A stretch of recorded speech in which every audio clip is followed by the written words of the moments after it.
ভোটের আগে হুগলির পান্ডুয়ায় বোমা ফেটে এক কিশোরের মৃত্যু হয়েছে, আহত দুজন। গুরুতর জখম অবস্থায় প্রথমে ৩ জনকে পান্ডুয়া হাসপাতালে নিয়ে যাওয়া হয়।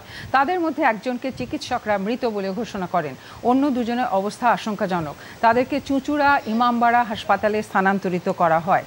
বিস্ফোরণ নিয়ে হুগলি গ্রামীণ পুলিশ তদন্ত শুরু করতে ঘটনাস্থলে গেছে। আজ তৃণমূল কংগ্রেসের অভিষেক বন্দ্যোপাধ্যায় এর সভা রয়েছে পান্ডুয়ায়। সভাস্থল থেকে কিছুটা দূরত্বে এই বিস্ফোরণ ঘটে। হুগলির বিজেপি প্রার্থী লকেট চট্টোপাধ্যায় ঘটনাস্থলে পৌঁছন। তৃণমূল নেতৃত্ব সেখানে গেছে। এখন এই বিস্ফোরণের ঘটনা নিয়ে চলছে রাজনৈতিক তরজা।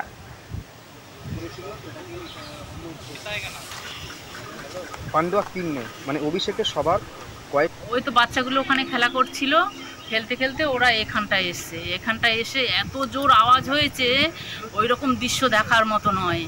সে পুরো ধোঁয়া হয়ে গেছে ৩-৪টে বাড়ি, আর সঙ্গে সঙ্গে একটা বাচ্চা পুরো ডেড হয়ে গেছে, আর একটা বাচ্চার হাত নেই পুরো, আর এইখানটা পুরো ফেটে গেছে, পাটা রক্তে রক্ত, আর একটা ছেলের পা পুরো হয়ে গেছে।